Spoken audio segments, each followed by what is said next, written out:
लगातार सिर्फ सबके जहन में एक ही सवाल कि छत्तीसगढ़ का सीएम कौन होने जा रहा है।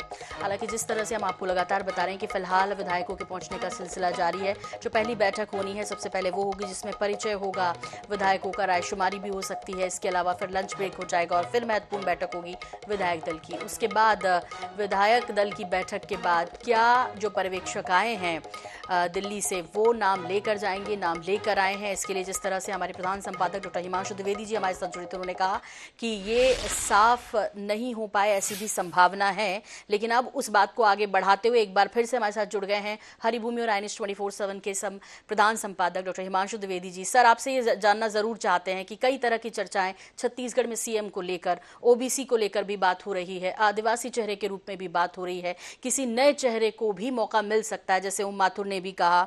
तो इस तमाम इन चीजों के बीच आपसे समझना चाहते हैं कि यदि सबसे आगे रेस की बात की जाए तो वो कौन हो सकता है और क्यों? ठीक है सर, ओम माथुर जी ने जो बात कही उसमें पहले वो बात करते थे कि नया चेहरा होगा, पर अब वो नए चेहरे की बात नहीं करते हैं। वो ये बोलते हैं कि नया पुराना जो भी होगा भारतीय जनता पार्टी का श्रेष्ठ कार्यकर्ता होगा।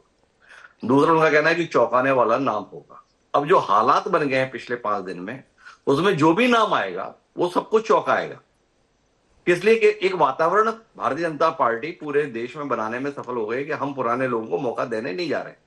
शिवराज सिंह चौहान की स्थिति हम देख रहे हैं कि शिवराज सिंह चौहान अपनी एक्टिविटीज से यह संदेश दे रहे हैं कि देखो, मैं पार्टी का एक आज्ञाकारी कार्यकर्ता तो हूं, पर जनता के बीच में मेरी लोकप्रियता देखो, मेरी स्वीकार्यता देखो, मेरी पहुंच देखो, इस प्रकार का संदेश दे रहे हैं। वहीं आप देखिए राजस्थान में तो वसुंधरा राजे विधायकों के बीच में मेरी किस किस्म की पकड़ है इसका संदेश देने की कोशिश कर रहे हैं। कितने विधायक है जो खुले स्वर में ये कह रहे हैं कि वसुंधरा को ही मौका दिया जाना चाहिए। वहीं छत्तीसगढ़ के संदर्भ में डॉक्टर रमन सिंह अलग किस्म की राजनीति कर रहे हैं। वो अपने घर में बैठे रहे, घर में लोग आकर उनसे मिलते रहे, वो किसी भी संदर्भ में कुछ बोलने के लिए तैयार नहीं है। वो केवल इस बात को ही स्वीकार कर रहे हैं कि भाजपा की प्रदेश में सरकार बनाने के लिए जनादेश दे दिया गया है और अब जो भी भाजपा का शीर्ष नेतृत्व निर्णय ले। तो कुल मिलाकर असमंजस है। जहां तक ओबीसी की बात है, आदिवासी की बात है, सामान्य वर्ग की बात है, तो ये फैसला किसको लेना है? मूलतः ये फैसला लेना है नरेंद्र मोदी जी को। ज्यादा से ज्यादा इस फैसले में सहभागी कौन हो सकता है? अमित शाह जी हो, जेपी नड्डा जी। अमित शाह और नरेंद्र मोदी जी से कोई जना फोन करके अपनी तरफ से ये पूछ सके कि साहब मुख्यमंत्री किसे बना रहे हो? मुझे नहीं लगता इस समय देश में किसी की भी ऐसी हैसियत है जो उनसे पूछे कि आप किसे बना रहे हो। जब उनका द्वारा निर्णय कर लिया जाएगा तो वो सूचित करेंगे कि इसको बनाया जाना है, उसके संदर्भ में औपचारिकता पूरी कर ली जाएगी। तो अब जो जिसको बनवाना चाहता है वो उसका नाम चला देता है, जो जिसको कटवाना चाहता है उसका नाम काट देता है। पर इस असमंजस ने, इस समय ने कहीं ना कहीं जो वर्तमान में मुख्यमंत्री हैं शिवराज सिंह चौहान, उनके लिए ऊहापोह की स्थिति पैदा कर दी। इसलिए ये लग रहा है कि नए चेहरे के संदर्भ में बात हो सकती है। जहां तक ओम माथुर जी की बात है, जो प्रदेश प्रभारी हैं, उन्होंने कहा कि चौंकाने वाला नाम होगा। तो अब जो भी नाम आएगा सोनल जी, वो नाम चौंकाएगा। एक बड़ा वर्ग छत्तीसगढ़ में मान बैठा है कि डॉक्टर रमन सिंह को मुख्यमंत्री नहीं बनाया जा रहा है क्योंकि वसुंधरा और शिवराज को मुख्यमंत्री नहीं बनाना है। अब अगर डॉक्टर रमन सिंह को मुख्यमंत्री के तौर पर चुन दिया गया तो लोग चौंक जाएंगे।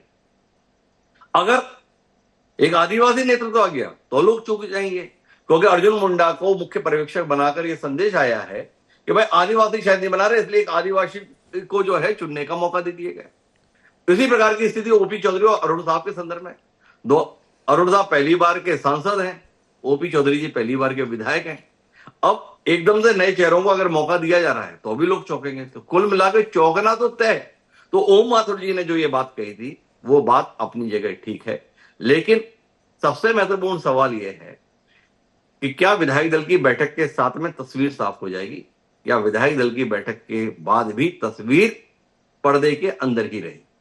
जी, तो तस्वीर पर्दे के अंदर ही रहेगी, क्योंकि हम हमेशा अपने दर्शकों के साथ जो वादा करते हैं उसे निभाते भी हैं, पुष्ट खबरें पहले भी देते आए। और जैसे आपने कहा कि हाँ, भले ही तमाम लोग ये जानना चाह रहे हों, और कई लोगों ने तो एक्स पे पोस्ट भी कर दिया है सर, नेताओं ने, अजय चंद्राकर जी ने पोस्ट कर दिया बाकायदा। उन्होंने कहा कि भाई 3 करोड़ जो जनता है छत्तीसगढ़ की, बस कुछ घंटों का इंतजार, आज सारा इंतजार जो वो खत्म होने वाला है।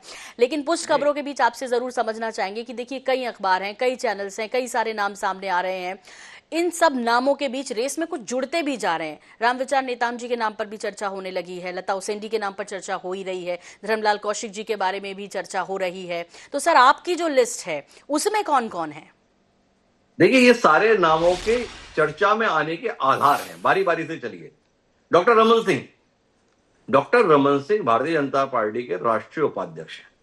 15 साल प्रदेश के मुख्यमंत्री रहे। बीच में जब उनके नाम की चर्चा होती थी, जब पुरंदेश्वरी जो है यहाँ की प्रभारी महामंत्री थी, तो उस समय यह बात होती थी कि चेहरा कौन होगा। तो डॉक्टर रमन सिंह ने उस समय पर यह कह दिया था कि कई चेहरों के बीच में एक छोटा सा चेहरा मेरा भी होगा। ये डॉक्टर रमन सिंह का उस समय का बयान था।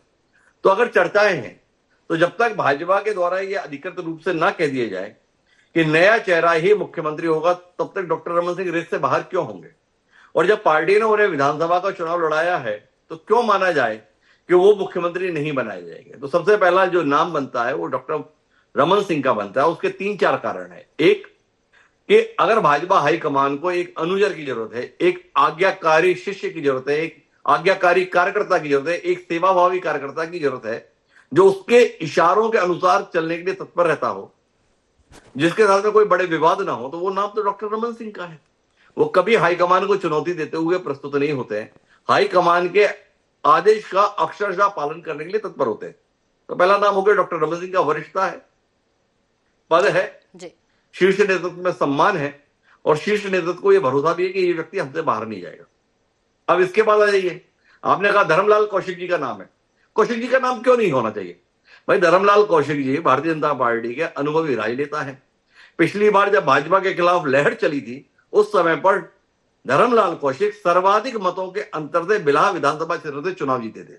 जो 15 लोग चुनाव जीते थे, जिसमें डॉक्टर रमन सिंह भी थे, बृजमोहन अग्रवाल भी थे, उनके बीच में भी सबसे बड़े अंतर से जीत जो दर्ज की थी, वो धर्मलाल कौशिक जी ने की थी। धर्मलाल कौशिक सत्ता और संगठन दोनों में समान रूप से अनुभव रखते हैं। 2-2 बार प्रदेश के अध्यक्ष रह चुके हैं, विधानसभा अध्यक्ष रह चुके हैं। अगर पिछड़े से चुना जाना है, तो धर्मलाल कौशिक का नाम पर विचार क्यों नहीं होगा? नेता प्रतिपक्ष की भूमिका में भी रह चुके हैं, इसलिए धर्मलाल कौशिक है। रमन सिंह 2003 में जब मुख्यमंत्री बने थे, उस समय वह प्रदेश अध्यक्ष की भूमिका में थे। इस समय प्रदेश अध्यक्ष की भूमिका में अरुण साहब है, सांसद है। विधानसभा का चुनाव भी 45,000 मतों के विशाल अंतर के साथ लोरमी से जीते हैं। तो अरुण साहब, जिनको साल भर पहले प्रदेश अध्यक्ष बनाया गया और जिनके नेतृत्व में भारतीय जनता पार्टी ने अब तक के इतिहास की सबसे बड़ी जीत हासिल की है। भारतीय जनता पार्टी को 90 सदस्यीय विधानसभा में कभी भी 54 सीटें हासिल नहीं हुई, इस बार हासिल हुई है। तो अरुण साहब अगर ये उम्मीद कर रहे हैं, या अरुण साहब को चाहने वाले ये उम्मीद कर रहे हैं कि अरुण साहब मुख्यमंत्री बने, तो उसमें गलत क्या है? ओपी चौधरी, चौंकाने वाला नाम लोगों को लग सकता है, पर ओपी चौधरी ने जिस गति से पिछले 5 सालों में राजनीतिक ऊंचाई ली है, और जिनके संदर्भ में बड़ी संभावना अभी गृह मंत्री अमित शाह चुनाव प्रचार के दौरान व्यक्त करके गए, इसलिए उनको गंभीरता से लिया जा रहा है। आईएएस अधिकारी रहे, युवा चेहरा है, भविष्य का 20-30 साल का भाजपा का भरोसा उनके संदर्भ में दिखाई देता है। भारतीय जनता पार्टी ने कमाल का निर्णय किया, और ओपी चौधरी पर कितना भरोसा किया या ओपी चौधरी पर कितना बड़ा दाव लगाया, इसका अंदाजा इस बात से लगाइए कि जब उन्हें आईएएस की नौकरी से इस्तीफा दिलाकर खरतिया से चुनाव लड़ाया गया था, और उसमें ओपी चौधरी सफल नहीं हुए थे, तो पार्टी ने यह जिद नहीं की कि भाई तुम्हारे को मौका तभी मिलेगा जब तुम खरतिया जीत के दिखाओगे। खरतिया नंद कुमार पटेल की गढ़ के रूप में देखी गई, और उमेश पटेल वहां से वर्तमान में विधायक हैं। पिछली बार सारी कोशिशों के बावजूद भी ओपी चौधरी बहुत बड़े अंतर से वहां से चुनाव हारे थे। अगर ओपी चौधरी पर केंद्रीय नेतृत्व का भरोसा नहीं होता, तो कोई कारण नहीं था कि ओपी चौधरी को खरतिया से हटाकर यहां पर चुनाव लड़वा दिया जाता, अर्थात रायगढ़ से। तो इतना बड़ा जो अंतर है वो दिखाता है कि ओपी चौधरी के संदर्भ में भारतीय जनता पार्टी के शीर्ष नेतृत्व का भरोसा है। फिर उनको अलग अलग पद भी मिले। वर्तमान में वो प्रदेश महामंत्री हैं, पढ़े लिखे हैं, आईएएस अधिकारी रह चुके हैं। बीच बीच में प्रधानमंत्री या गृह मंत्री के द्वारा जिस तरीके का उनके प्रति अपनत्व का व्यवहार किया जाता, उससे भी एक उम्मीद जागती है। और इन सबके बीच में जब गृह मंत्री चुनाव प्रचार के दौरान ये कहकर गए कि आप इनको विधायक बना दो, बड़ा आदमी हम बना देंगे, तब से बड़े आदमी के तौर पर उम्मीद क्या है? मंत्री या मुख्यमंत्री, इसलिए ओपी चौधरी हैं। आदिवासी इलाकों में बड़ी सफलता भाजपा को मिली है। रेणुका सिंह केंद्र में मंत्री थी, सांसद थी, विधानसभा का चुनाव लड़ा दिया गया, विधानसभा का चुनाव जीत गई हैं, केंद्रीय मंत्री पद से इस्तीफा दिया है। अब केंद्र में मंत्री का पद छोड़कर राज्य में मंत्री बनने के संदर्भ में आएंगे क्या? इस आकलन के साथ लोग उनके मुख्यमंत्री बनने की उम्मीद कर रहे हैं। विष्णुदेव साय रमन सिंह का भरोसेमंद चेहरा है, संगठन की पसंद रहे हैं, दो बार पहले भी वह पार्टी के प्रदेश अध्यक्ष रह चुके, नरेंद्र मोदी मंत्रिमंडल के अंतर्गत मंत्री रह चुके, वर्तमान में विधायक चुने गए हैं। आदिवासी चेहरा है, सौम्य चेहरा है।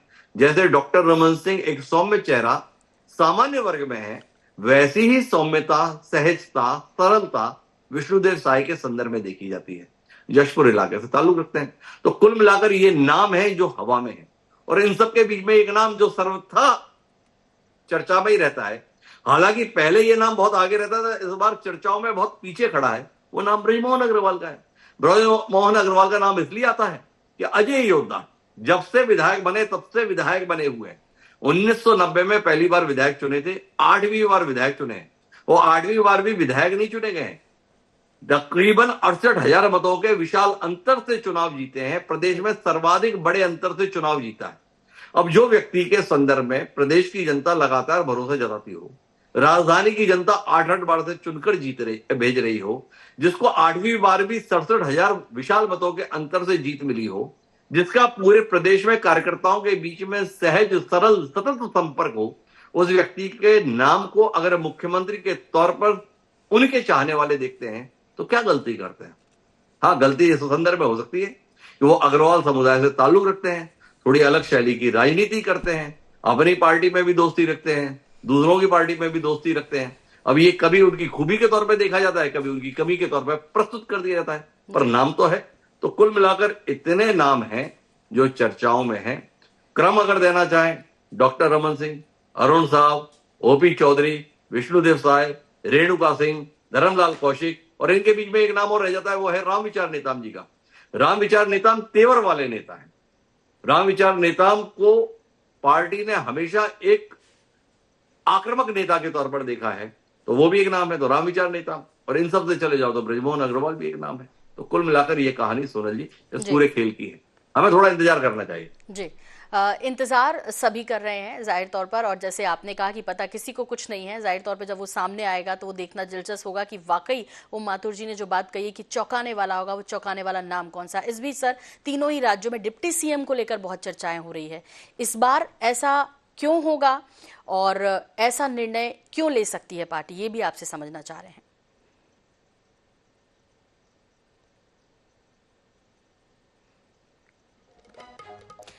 तो ये तमाम वो नाम जो कि हमारे प्रधान संपादक डॉक्टर हिमांशु द्विवेदी जी हमारे साथ लगातार साझा कर रहे थे कि क्रम ये है, लेकिन अभी इंतजार और करना पड़ेगा, क्योंकि तस्वीर साफ होगी कि नहीं होगी विधायक दल की बैठक के बाद, इस पर भी संशय फिलहाल बरकरार है। सस्पेंस बरकरार है, सस्पेंस बरकरार रखा है पार्टी ने जीत के बाद ही, और जब खुलेगा तो चौंका सकता है ये सस्पेंस, ये हर कोई बात कर रहा है, सब जानने के इच्छुक है। लेकिन इस बार इतना आसान नहीं है ये जान लेना कि आखिर कौन सीएम पद संभाल रहा है, चाहे वो छत्तीसगढ़ की बात हो या बाकी राज्यों यानी कि मध्य प्रदेश और राजस्थान की बात हो।